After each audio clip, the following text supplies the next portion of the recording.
départ, j'avais peur des chrétiens. C'était vraiment des gens qui m'inquiétaient un peu comme toutes les minorités sont inquiétées par la majorité écrasante. Donc. On peut se convertir et vivre tranquillement de sa foi, ou être converti et vouloir convertir toute la famille. De quoi ils ont peur? Ils nous connaissent, ils vivent avec nous. De quoi ils ont peur? On a besoin de savoir. On ignore tellement de choses, de ce que vit l'autre. Comment tu vas?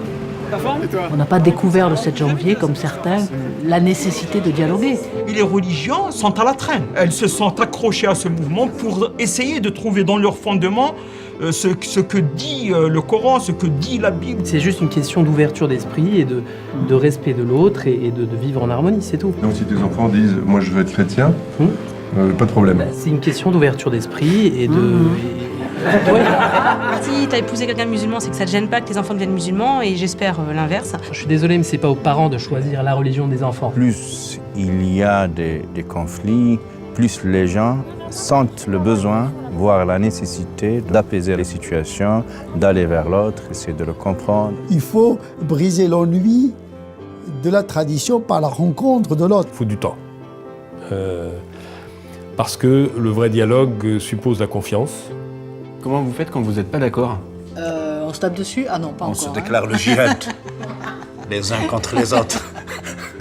Et alors, djihad offensif, là, du coup. Hein. Djihad, c'est pas la guerre.